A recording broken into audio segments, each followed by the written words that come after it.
नमस्कार, मी नेहा. आरआरसी नेटवर्कच्या लेटेस्ट बातमीपत्रात आपले स्वागत. अशा आहेत आजच्या हेडलाईन्स.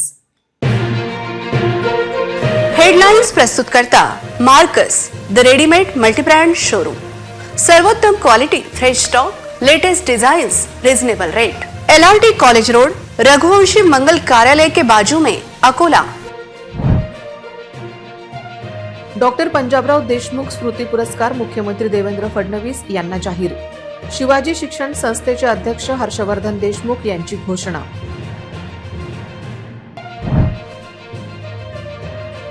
इच्छुकांच्या पायाला लागला भवरा. पुढच्या आठवड्यात महापालिका आचारसंहिता. सामान्य जनतेच्या उमेदवाराबद्दल तीव्र भावना.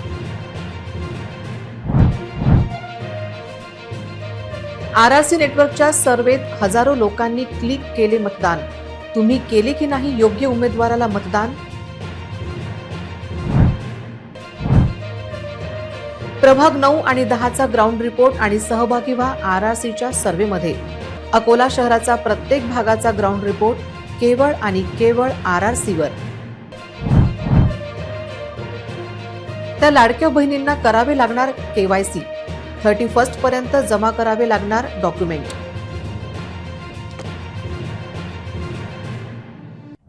आता सविस्तर बातम्या. श्री शिवाजी शिक्षण संस्थेतर्फे दिला जाणारा यावर्षीचा डॉक्टर पंजाबराव देशमुख स्मृती पुरस्कार मुख्यमंत्री देवेंद्र फडणवीस यांना त्यांच्या राजकीय, सामाजिक व सांस्कृतिक कार्यासाठी देण्यात येणार आहे. 5 लाख रुपये रोख, स्मृतिचिन्ह, मानपत्र, शाल व श्रीफळ असे या पुरस्काराचे स्वरूप आहे, अशी माहिती शिवाजी शिक्षण संस्थेचे अध्यक्ष हर्षवर्धन देशमुख यांनी पत्रकार परिषदेत दिली. श्री शिवाजी शिक्षण संस्थेचे संस्थापक अध्यक्ष शिक्षण महर्षी डॉक्टर पंजाबराव उपाख्य भाऊसाहेब देशमुख यांच्या 127व्या जयंती उत्सवानिमित्त 27 डिसेंबरच्या मुख्य समारंभात या पुरस्काराने मुख्यमंत्र्यांना सन्मानित करण्यात येणार आहे.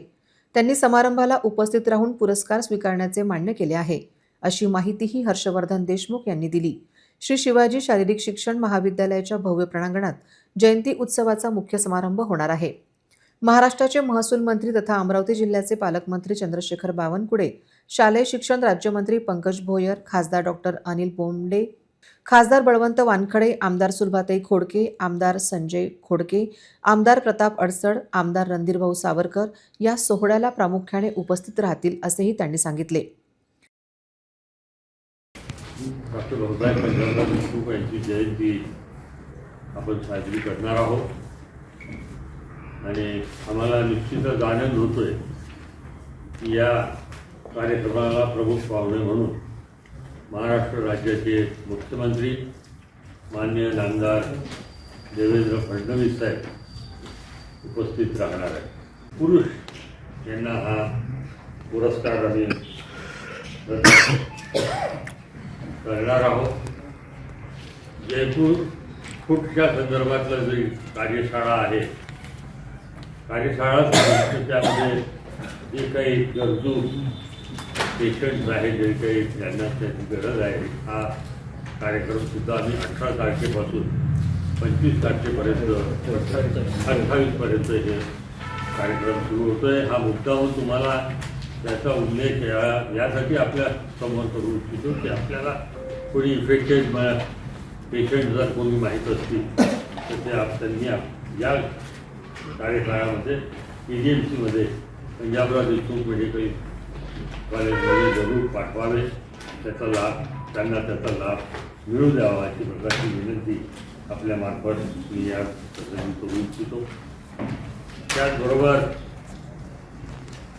दिनांक 25 डिसेंबर भाऊसाहेबांच्या जयंती उत्सवाच्या मुख्य समारंभात खासदार शरदचंद्र पवार यांनी दिलेल्या दान निधीतून विदर्भातील उत्कृष्ट शेतकरी महिलेला शारदाबाई पवार उत्कृष्ट महिला शेतकरी पुरस्कार 2025 आणि केंद्रीय मंत्री नितीन गडकरी यांनी दिलेल्या दान निधीतून विदर्भातील पुरुष शेतकऱ्याला स्वर्गीय शरद जोशी पुरस्कार, पुरुष शेतकरी पुरस्कार हे 2 पुरस्कार देखील वितरित करण्यात येतील. रोख 1,11,111 स्मृतिचिन्ह, सन्मानपत्र असे या दोन्ही पुरस्काराचे स्वरूप आहे. निवड समितीतर्फे लवकरच या दोन्ही कृषी पुरस्कार विजेत्यांची घोषणा करण्यात येईल. विविध उपक्रमाचे आयोजन आहे, असे सांगितले. पत्रकार परिषदेला संस्थेचे उपाध्यक्ष ॲडव्होकेट जी.व्ही. पाटील उजदेकर, कोषाध्यक्ष दिलीपबाबू इंगोले, कार्यकारिणी सदस्य हेमंत काळमेघ, प्राध्यापक सुभाषराव बनसोड, संस्थेचे सचिव डॉक्टर विगो ठाकरे, स्वीकृत सदस्य डॉक्टर अमोल महल्ले, श्री शिवाजी उद्यानविद्या महाविद्यालयाचे प्राचार्य डॉक्टर चंद्रशेखर देशमुख, प्रसिद्धी सचिव डॉक्टर कुमार बोबडे उपस्थित होते.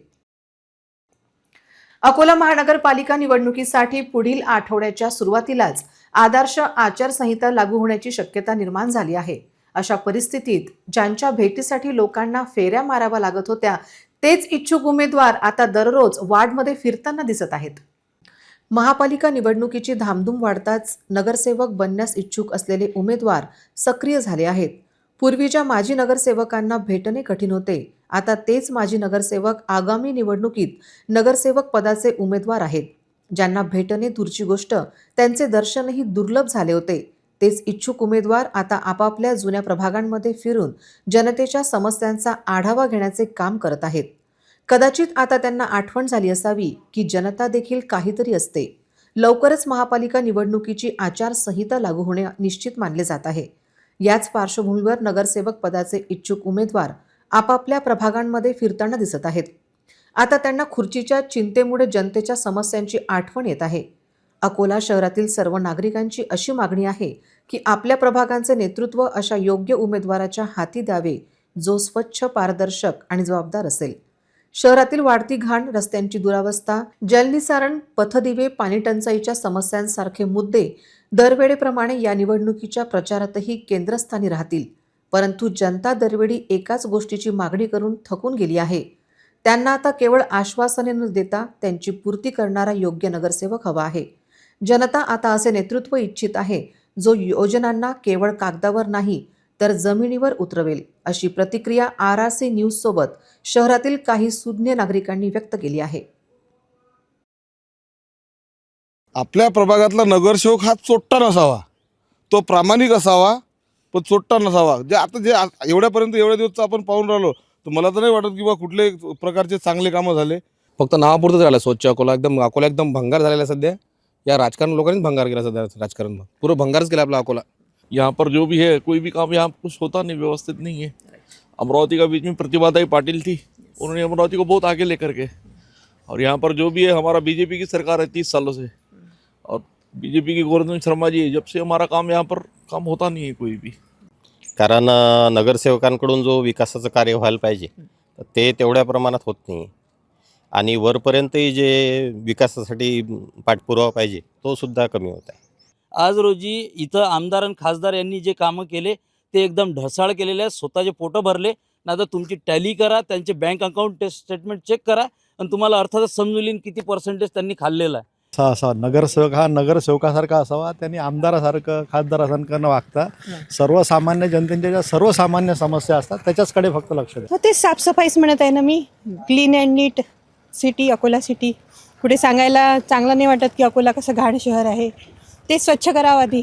आज से 30 साल पहले अकोला अमरावती से भी ज़्यादा अच्छा था, ज़्यादा प्रोग्रेस था, ज़्यादा यहाँ की आर्थिक स्थिति उससे ज़्यादा अच्छी थी. लेकिन आज अगर आप अकोला के हालात देखो तो अमरावती से हम काफ़ी ज़्यादा पिछड़ गए हैं. किसी को इस बात की फिक्र नहीं, ना यहाँ एयरपोर्ट है, ना एक भी यहाँ रीजनल ऑफिसेस है, यहाँ कुछ नहीं है. सारे के सारे रीजनल ऑफिस सब अमरावती चले गए. वो उसको पगार तो कुछ भी नहीं रहता, फिर भी उसकी 2 साल में फॉर्च्यूनर कैसे आ जाती? भ्रष्टाचार से ही आती ना. वही तो सबसे बड़ा मुद्दा है. उसके प्रवर्ग ऊंचे लोग नहीं आएंगे तो पिछड़ों का विकास कैसे होगा सुरेश बाबू? इसलिए आपको और अच्छे लोगों को नगर सेवक बनना पड़ेगा, जब भी वहाँ होगा. खाली पहलवान जाके बैठ जाएंगे सत्ताधीशों के साथ में. तो आता जो नगरसेवक तुम्हाला अपेक्षित आहे त्यांनी काय करावं असं तुम्हाला वाटतं? बस नाल्या रोड करून द्या. आम्ही अर्ध्या रात्री जाऊ मत द्यायला. पहिले उद्याचं असलं तर आजच जाऊ, पण केलं तेव्हा ना. आता पहिले करून दाखवते तो मी निवडल्यावर पाहू. मग कोण पकडाव त्याला? कुठं पकडा? मग तर सर घरी नाही. दुसरे त्याच्या बायका सांगतात काय? हे तात्पुरता हा रस्ता झालेला आहे. गटरी कुणा नाल्या नाही, काहीच नाही. इकडच्या साईडने तुषार भिडे, इकडच्या साईडने शेळके. फक्त मतदानासाठी मतदान घेतात, निघून जातात. त्याच्या व्यतिरिक्त काहीच देत नाही. आणि आम्ही जर बोलायला गेलो तर आमच्यावरच काही ना काही कार्य होतात. साफसफाई तर आता कसं झालं, महानगरपालिकेचे इलेक्शन खतम होऊन भरपूर दिवस झाले. हा जो इकडचा प्रभाग आहे हा येते साजिद खान पठाणच्या याच्यामध्ये, आणि हा येते रणधीर सावरकरच्या याच्यामध्ये. आता या दोघांच्या भांडणामध्ये काय होऊ राहिलं या रस्त्याकडे कोणी लक्ष देऊन नाही राहिलं. आरआरसी नेटवर्क महापालिका निवडणूक सुरू होण्यापूर्वीच महापालिकेचे संभाव्य उमेदवार कोण याची पाहणी सुरू केली आहे. यूट्यूबवर हा सर्व्हे सुरू झाला असून हजारो लोकांनी यात सहभाग नोंदवला आहे. आज अकोला महापालिकेच्या प्रभाग 9 आणि 10चा सर्व्हे आज सुरू होईल, तेव्हा तुम्ही पण तुमचा उमेदवार कोण असेल हे निश्चित करा. सन 2017 मध्ये शेवटचे महापालिका इलेक्शन झाले होते. त्यानंतर 2022 मध्ये इलेक्शन लागणे गरजेचे होते, पण कोरोना काळात आणि इतर राजकीय घडामोडी, आरक्षणाचा मुद्दा, त्यानंतर आता थेट 2025 ते 26 मध्ये महापालिकेचे इलेक्शन होणार आहे. तेव्हा गेल्या 3-4 वर्षात अकोलेकरांना प्रभागात काम करणारे काही जनसेवक होते, ते तुमचे नगरसेवक होणार आहे काय, असा प्रश्न उपस्थित होत आहे. तेव्हा 2017 मध्ये असलेले नगरसेवकच प्रभाग 9 आणि 10 मध्ये पुन्हा तुम्हाला पाहिजे आहेत की नको याचा यूट्यूबवर सर्व्हे सुरू झाला आहे. त्यात तुम्ही नक्कीच सहभागी व्हा. हा सर्व्हे केवळ आपले योग्य उमेदवार, लोकांच्या आवडीचा नेता यासाठीचा आहे. लोकांच्या मनातील आणि जे यूट्यूबवर मतदान करणार आहे त्यांच्या मनातील हे नेते आहे. अकोला महापालिकेच्या प्रभाग क्रमांक 9 मध्ये स्थानिक पातळीवर काय परिस्थिती आहे याचा शोध आरआरसीने घेतला आहे. आमच्या प्रतिनिधी नेहा पाटील यांनी थेट ग्राउंड रिपोर्टिंग करत प्रभागातील वास्तविकता तुमच्यापर्यंत आणली आहे. तेव्हा पाहू प्रभाग 9 मध्ये काय परिस्थिती आहे याचा सविस्तर आढावा.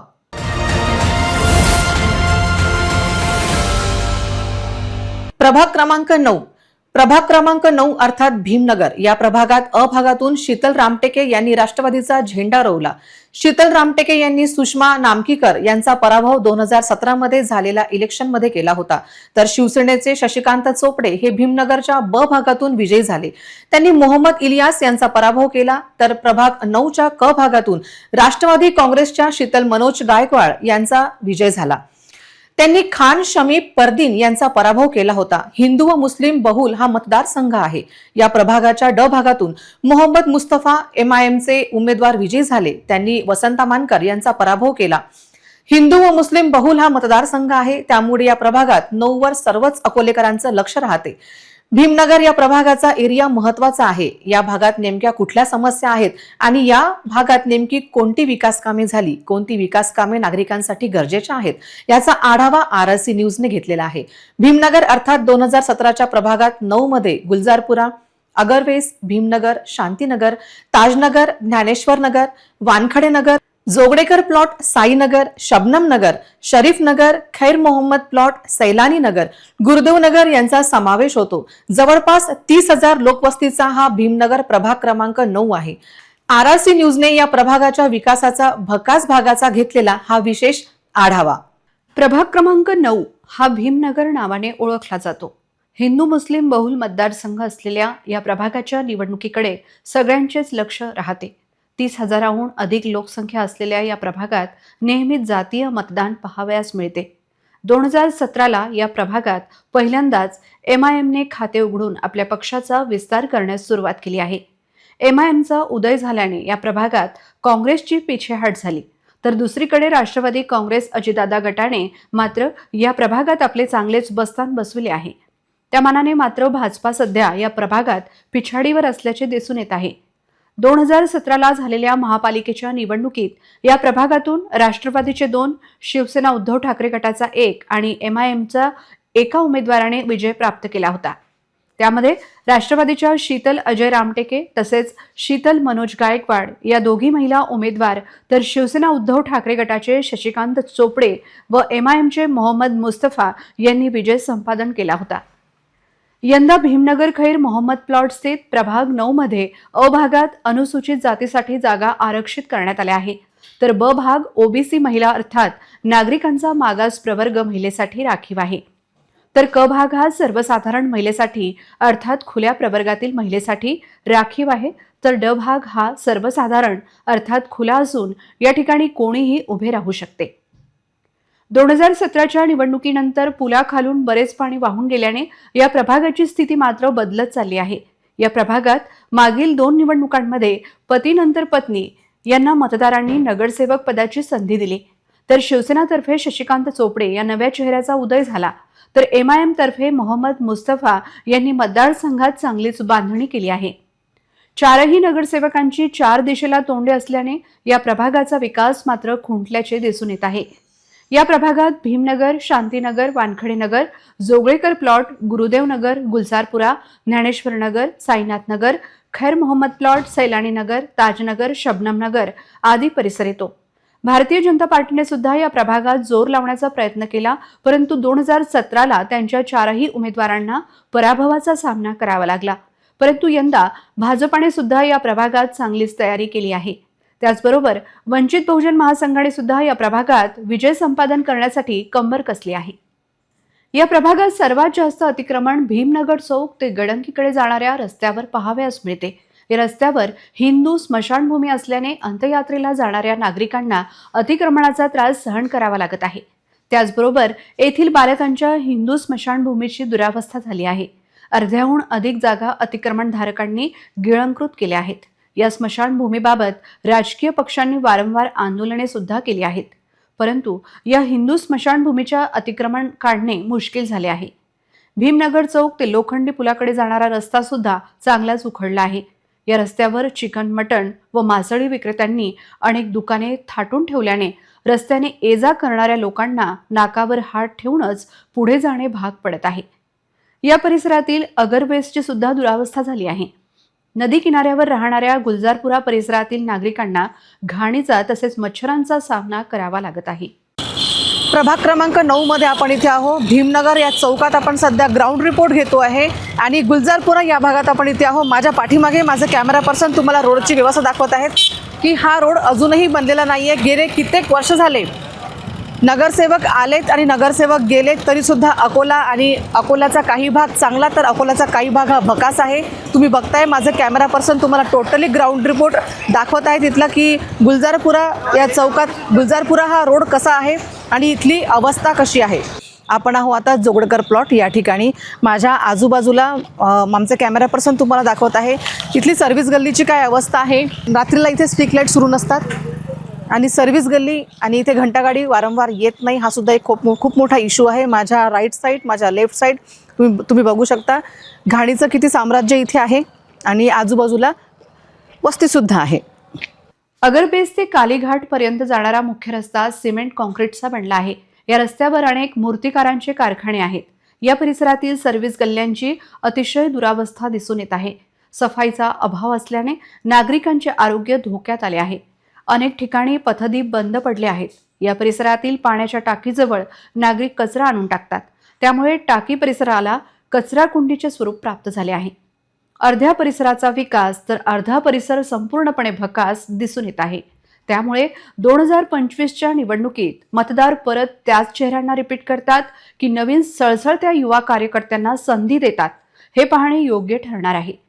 अनेक नवीन होतकरू कार्यकर्ते यावेळी निवडणूक लढविण्याच्या तयारीत दिसून येत आहेत. शिवसेनेचे शशिकांत चोपडे यांनी शिंदे गटात प्रवेश केला आहे. त्यामुळे उद्धव ठाकरे गटातर्फे कोण उभा राहतो त्याकडे सर्वांचे लक्ष लागले आहे. पक्के रस्ते, स्वच्छता, नाल्यांची देखभाल, पथदिवे यासारख्या अगदी प्राथमिक स्वरूपाच्या सुविधाही आजपर्यंत मिळाल्या नाहीत. प्रभागाचा अर्धा भाग हा अल्पसंख्याक मागास वस्तीने व्यापलेला असून उर्वरित भाग डाबकी रोड परिसरातील मध्यमवर्गीय लोकवस्तीचा आहे. अल्पसंख्याक व मागास वस्त्यांमध्ये रस्त्यांची स्थिती दयनीय आहे. नाल्या स्वच्छ होत नाहीत. नाल्या घाणीने तुडुंब भरलेल्या अवस्थेत असल्याने डासांची प्रचंड वाढ होते. नाल्यांच्या साफसफाईसाठी अनेकदा तक्रारी दिल्यानंतरही मनपा प्रशासन व लोकप्रतिनिधी प्रतिसाद देत नसल्याची भावना प्रभागातील नागरिकांची आहे. मतांचे विभाजन, चौरंगी लढती प्रभाग क्रमांक 9 मध्ये मोठ्या प्रमाणात मतविभाजन होत आले आहे. जातीय समीकरणांमुळे या प्रभागात गेल्या मनपा निवडणुकीत चौरंगी लढती झाल्या होत्या. जातीय सामाजिक समीकरणे आणि राजकीय पक्षांच्या मतांवर या प्रभागातील राजकारण ठरत असल्याचे 2017च्या निकालावरून स्पष्ट होते. या प्रभागात गेल्या निवडणुकीत 2 जागांवर राष्ट्रवादीचे उमेदवार विजयी झाले होते. एका जागेवर शिवसेना तर एका जागेवर MIMचा उमेदवार विजयी झाला होता. मतांचे मोठे विभाजन असल्याने कोणत्याही एका पक्षाला एकतर्फी वर्चस्व या प्रभागात मिळाले नव्हते. महानगरपालिकेच्या 2017 साली झालेल्या निवडणुकीत प्रभाग 9 मध्ये राष्ट्रवादीच्या 2 तर शिवसेना 1 व MIMच्या एका उमेदवाराचा विजय झाला होता. प्रभाग 9 मध्ये राष्ट्रवादी काँग्रेसच्या शीतल अजय रामटेके मते 6043, ब मध्ये शिवसेनेचे शशिकांत वामनराव चोपडे मते 4062 व MIMचे मोहम्मद मुस्तफा मोहम्मद युसुफ मते 4052 ड मध्ये विजयी झाले होते. दरम्यान आगामी मनपा निवडणुकीसाठी अनेक जण या प्रभागातून निवडणुकीच्या रिंगणात उतरण्यासाठी सज्ज झाले आहेत. पथदिव्यांचा अभाव हा एक गंभीर प्रश्न असून रात्रीच्या वेळी काही भाग पूर्ण अंधारात असतात. चांगले रस्ते नाहीत, पावसाळ्यात पाणी घरांमध्ये शिरते, उन्हाळ्यात भीषण पाणी टंचाई असते, नाल्यांची स्वच्छता होत नसल्याने नागरिक संताप व्यक्त करीत आहेत. भूमिगतच्या कामासाठी वानखडे नगरातील रस्ते खोदले पण डागडुजीचा पत्ता नाही. पावसाळ्यात पाणी घरामध्ये शिरते. प्रभाग 9 मधील अनेक भागात नाल्या कायम कचरा, चिखल आणि दूषित पाण्याने भरलेल्या असतात. नाल्यांची नियमित साफसफाईच होत नाही. गुलजारपुरा, साईनगर, भीमनगर, नेहरूनगर या भागात तर पावसाळ्यात घरांमध्ये पाणी शिरते. हा भाग दाट लोकवस्तीचा असून सखल भागातील घरांमध्ये पावसाचे पाणी शिरते. ही समस्या मार्गी लागावी अशी नागरिकांची मागणी आहे. एक नजर प्रभागावर. रस्त्यांची दुरावस्था, नाल्यांची अस्वच्छता, पथदिव्यांचा अभाव, कचरा उघड्यावर, अतिक्रमण प्रचंड. प्रभागातील परिसर गुलजारपुरा, अगरवेस, भीमनगर, नेहरूनगर, खैरे मोहम्मद प्लॉट, शांतीनगर, ताजनगर, ज्ञानेश्वरनगर, वानखडेनगर, जोगळेकर प्लॉट, साईनगर, शबनम्मास नगर, शरीफनगर, गुरुदेवनगर, सैलानीनगर, समता विद्यालयाचा परिसर.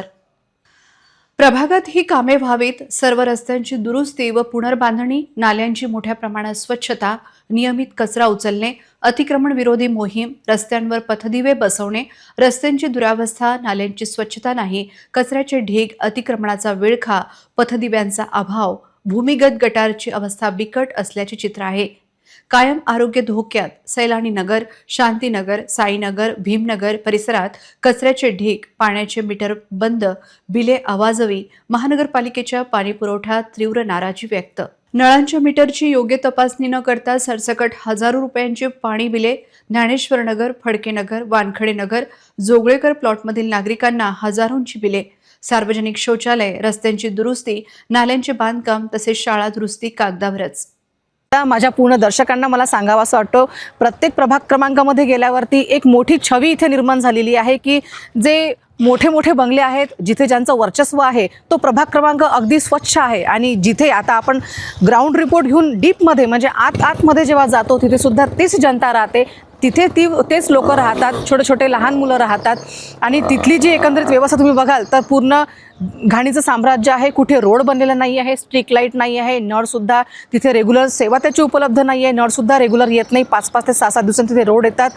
हा आहे का नगर विकास? हा आहे का अकोल्याचा विकास? हा विकास आहे की अकोला भकास होते आहे? येत्या काही आणखी प्रभाग क्रमांकामध्ये जेव्हा आपण जाऊ तेव्हा टोटली तुम्हाला माहिती पडेल की नक्की नगरसेवकांनी इथे त्यांचं काम केलेलं आहे की नाही केलेलं आहे.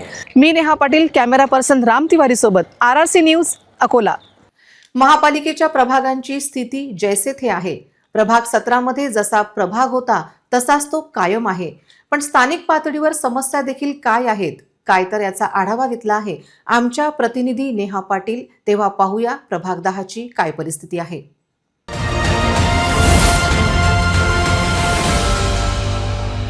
प्रभाग 10 हा जुने शहरातील दाट वस्तीचा भाग असून या प्रभागावर कायमच भारतीय जनता पार्टीचे वर्चस्व राहिले आहे. प्रभागात गेल्या काही वर्षात कॉन्क्रीट रस्ते, पथदिव्यांची सोय झाल्याने नागरिक समाधान व्यक्त करीत आहेत. मात्र सर्वात ज्वलंत प्रश्न असलेल्या डाबकी रोड रुंदीकरणाचे वर्षभरापासून भिजत घोंगडे असल्याने नागरिकांना रोज समस्यांचा सामना करावा लागत आहे. तसेच काही भागात नाल्याच अस्तित्वात नसल्याने नागरिकांच्या घराभोवती घाण पाणी साचते. याशिवाय परिसरातील गोडबोले प्लॉटमधील इतर उद्यानांची अवस्था बकाल झाल्याने नागरिक रोष व्यक्त करीत आहेत. शिवाजीनगर डाबकी रोडच्या प्रभाग 10 मध्ये अ भाग आहे. नागरिकांचा मागास प्रवर्ग महिला अर्थात OBC महिलेसाठी राखीव आहे, तर ब भाग हा सर्वसाधारण महिलेसाठी राखीव आहे. तर प्रभाग 10 मधील क आणि ड भाग हा सर्वसाधारण अर्थात खुल्या प्रवर्गासाठी राखीव आहे. डाबकी रोड रुंदीकरणाचा प्रश्न हा प्रभाग 9 आणि 10च्या सीमारेषेवर येतो. त्यामुळे दोन्ही प्रभागातील नगरसेवकांनी या प्रश्नासाठी पाठपुरावा करणे अपेक्षित आहे. मात्र तसे होताना दिसत नसल्याचे काही नागरिकांनी सांगितले. परिस्थिती इतकी बिकट झाली या शहराची की या शहरातून लोक अमरावतीत राहायला चालले.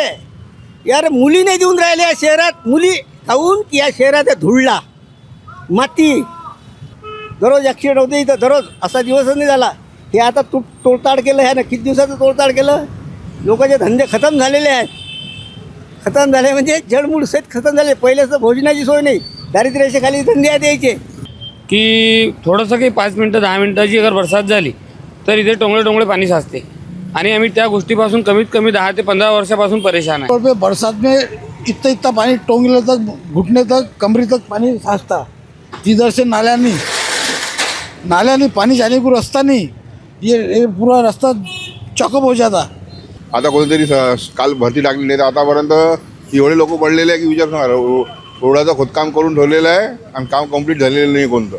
तुम्ही पाहता ट्रॅफिक रोड मोठे झाले पाहिजेत. आता अतिपावर वाहन किती उभे आहेत. आता ट्रॅफिक हे त्यांना रोड हेच विनंती आहे की रोड मोठं करून द्या आम्हाला. बस हेच विनंती. गेल्या काही महिन्यांपासून हा प्रश्न आहे तसाच कायम आहे. कंत्राटदाराकडून राहिलेले अतिक्रमण कामात अडथळा येत असल्याचे सांगून हात वर केले जातात. काही जणांनी अतिक्रमण काढण्याच्या कामात खोडा घातल्याने रुंदीकरण थंड बसत्यात आहे. हे काम तातडीने पूर्ण व्हावे अशी अपेक्षा डाबकी रोड वासियांची आहे. प्रभागातील पथदिवे व रस्ते चकाचक झाले असले तरी आजही बऱ्याच समस्यांचा सामना नागरिकांना करावा लागत असल्याच्या प्रतिक्रिया आहेत. बहुतांश बगीचे हे भकास अवस्थेत असल्याने लहान मुले व ज्येष्ठांना बसण्या उठण्यासाठी जागा उरल्या नाहीत. गोडबोले प्लॉटमधील बगीचाची तर अवस्था अत्यंत दयनीय आहे. शिवाय बगीचांमधील कचरा घाणीमुळे परिसरातील नागरिकांचे आरोग्य धोक्यात आले आहे. प्रभागातील सर्वच भागात पाणी पुरवठा 5 दिवसाआड होत असल्याने नागरिकांना पाण्याची समस्या आहे. किमान 3 दिवसाआड तरी पाणी पुरवठा व्हावा अशी अपेक्षा नागरिकांची आहे. मूलभूत सुविधा सोडविण्यासाठी पुढाकार घेणारे व विकास कामांसाठी भांडणारे नगरसेवक आम्हाला हवेत अशी प्रतिक्रिया प्रभागातील नागरिकांनी दिल्या. रस्ते सिमेंट कॉन्क्रीटचे झाल्याने मोठी समस्या दूर झाली आहे. प्रमुख रस्त्यांची कामे प्रलंबित होती. ती कामे गेल्या काही दिवसात पूर्ण झालीत. पाणी पुरवठा आता 5व्या दिवसाआड आहे. त्या वेळापत्रकात बदल होऊन पाणी पुरवठा लवकर व्हावा असे वाटते. अतिक्रमण काढण्यासाठी डिसेंबर 2024 मध्ये सुरुवात झाली होती. अजूनही अतिक्रमणामुळे काम पेंडिंग आहे. डाबकी रोडचे रुंदीकरण काम लवकर व्हावे अशी अपेक्षा नागरिकांची आहे.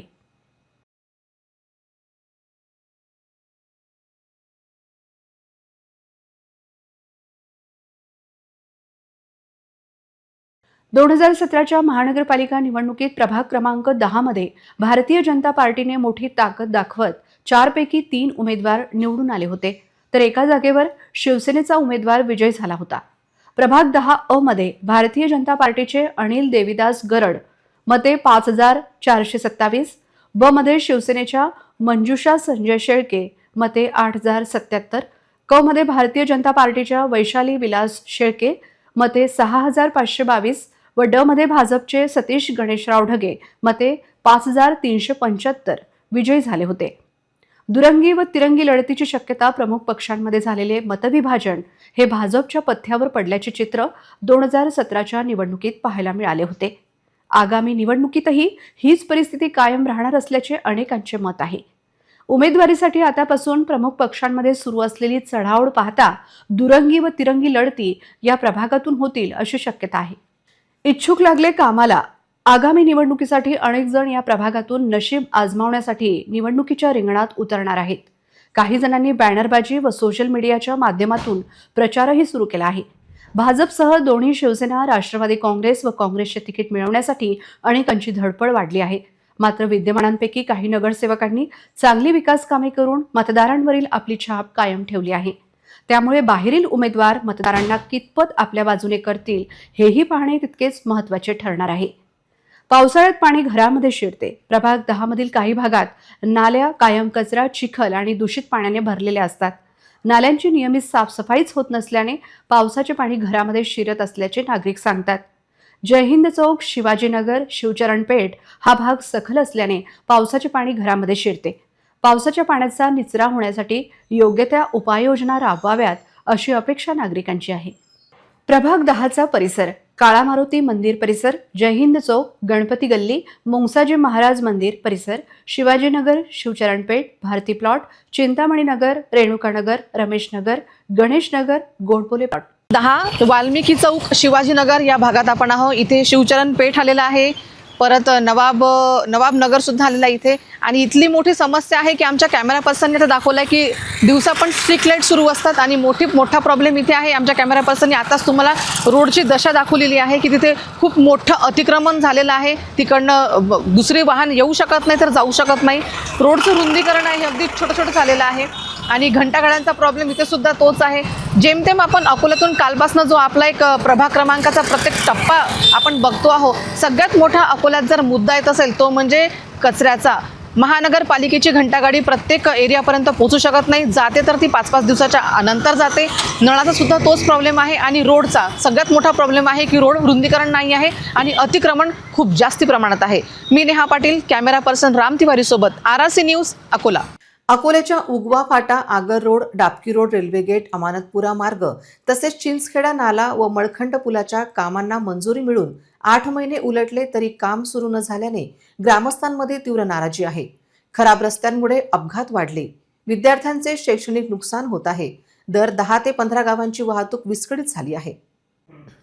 सगळ्यात गंभीर बाब म्हणजे काम ठप्प राहिल्याबाबत काही लोकप्रतिनिधींकडून अडथळे येत असल्याचा आरोप ग्रामस्थांनी केला आहे. प्रशासकीय निष्काळजीपणाचा मुद्दा उपस्थित करत ग्रामस्थांनी जिल्हाधिकारी कार्यालयावर धडक दिली. तातडीने काम सुरू करण्याची मागणी केली.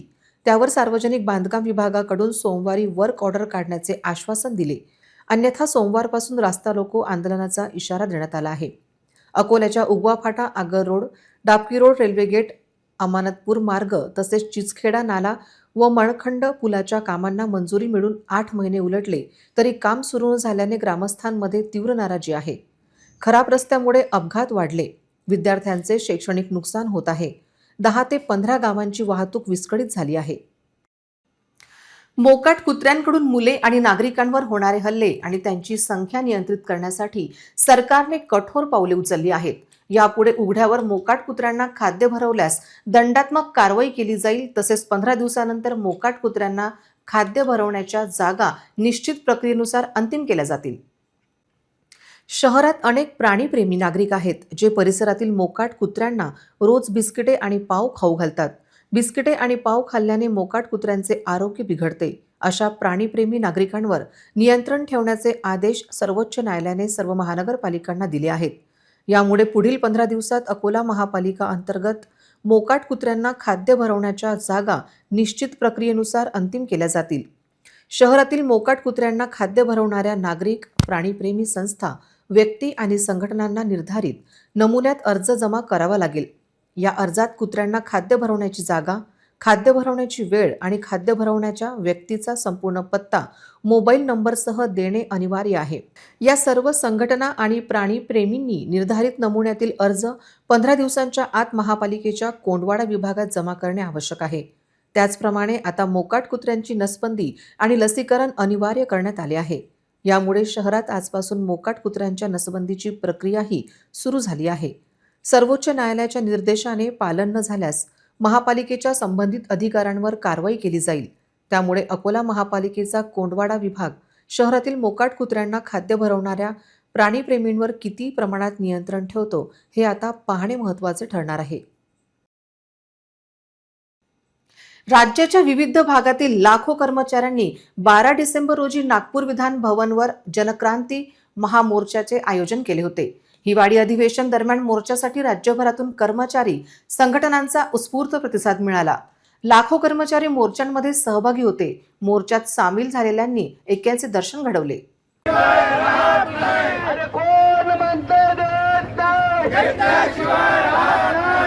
महाराष्ट्र राज्य ITI निदेशक संघटनेचा, महाराष्ट्र राज्य ITI निदेशक संघटनेचा. शासनाने प्रस्तावित केलेली GPS योजना तसेच विद्यमान DCPS, NPS योजनांना कर्मचारी संघटनांचा अस्थिर आणि असुरक्षित म्हणून विरोध आहे. महाराष्ट्र राज्य ITI निदेशक संघटनेच्या महाराष्ट्रातील हजारो शिलेदारांसह अकोला जिल्ह्यातून सुद्धा या मोर्चात शेकडो शिलेदारांनी भाग घेतला. या मोर्चाची सुरुवात नागपूरमधील यशवंत स्टेडियम पासून झाली आणि लाखोंच्या संख्येने हा मोर्चा आज विधान भवनावर धडकला. प्रमुख मागण्या जोरदार लावून धरल्या.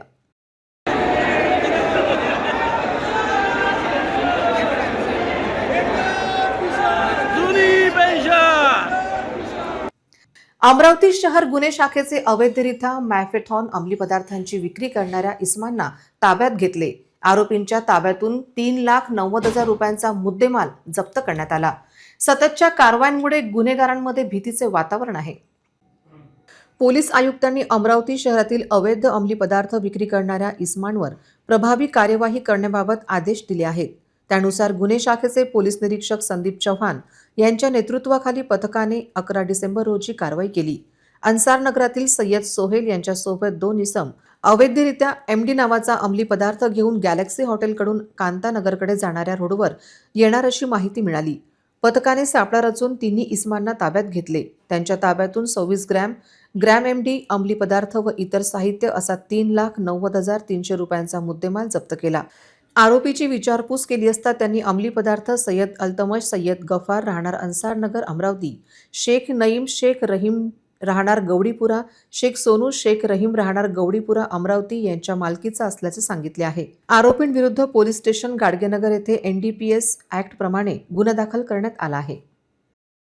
रिसोड तालुक्याच्या लोणी, मोप, शेलू खडसे, चाकोली, मोरगव्हाण, भरजहागीर यासारख्या परिसरातील शेतकरी व वन्यप्राण्यांच्या दहशतीने त्रस्त आहेत.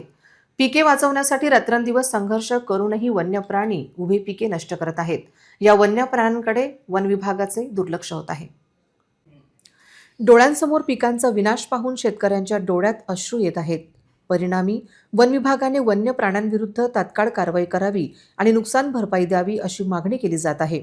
शेतकऱ्यांना वन्य प्राण्यांमुळे विशेषतः रात्रीच्या वेळी खूप त्रास सहन करावा लागत आहे. रात्रीच्या वेळी वन्य प्राण्यांचे कळप शेतात फिरत असतात.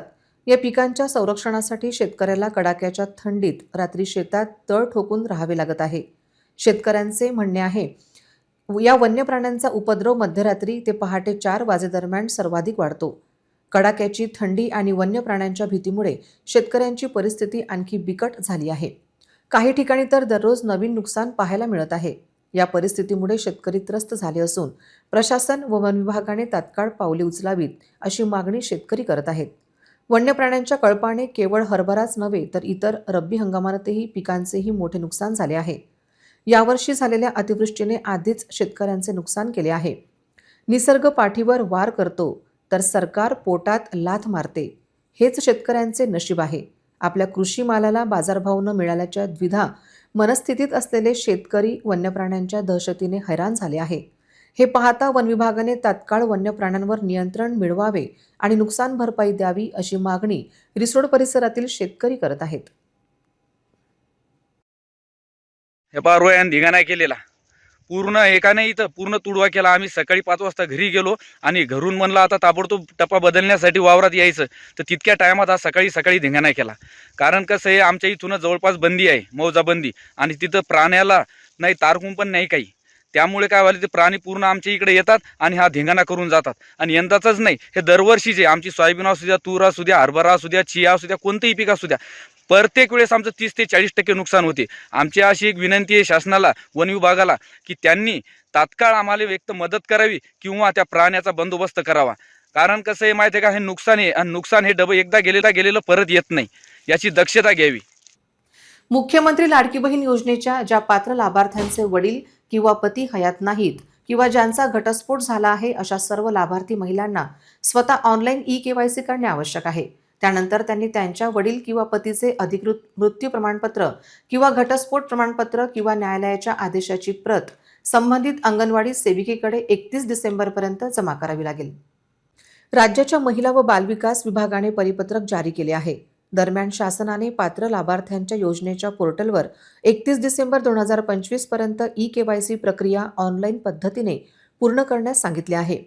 ज्या पात्र लाभार्थी महिलांनी ऑनलाईन eKYC प्रक्रिया पूर्ण केली आहे परंतु त्यांच्याकडून पर्याय निवडताना काही चुका झाल्या असतील, त्यांना देखील eKYC पूर्ण करण्यासाठी 31 डिसेंबरपर्यंत अंतिम संधी प्रदान करण्यात येणार आहे. ही शेवटची संधी असेल. त्यानंतर कोणत्याही प्रकारच्या सुधारणेसाठी पर्याय दिला जाणार नाही. त्यामुळे लाभार्थी महिलांना eKYCची माहिती काळजीपूर्वक भरण्याचे आवाहन करण्यात आले आहे.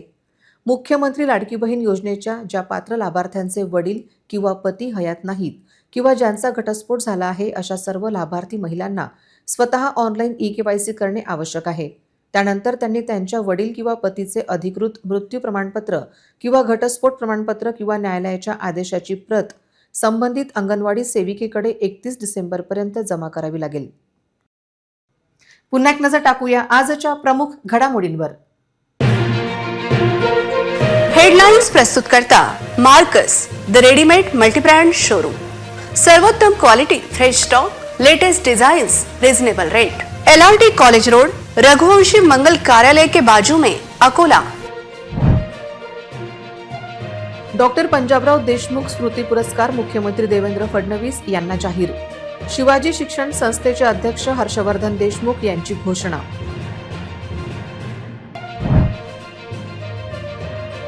इच्छुकांच्या पायाला लागला भवरा. पुढच्या आठवड्यात महापालिका आचारसंहिता. सामान्य जनतेच्या उमेदवाराबद्दल तीव्र भावना.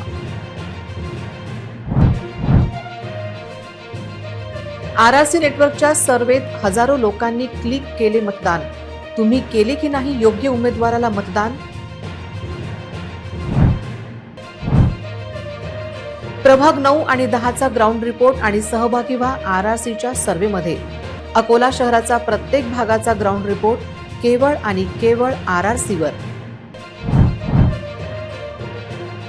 त्या लाडक्या बहिणींना करावे लागणार KYC. 31 पर्यंत जमा करावे लागणार डॉक्युमेंट.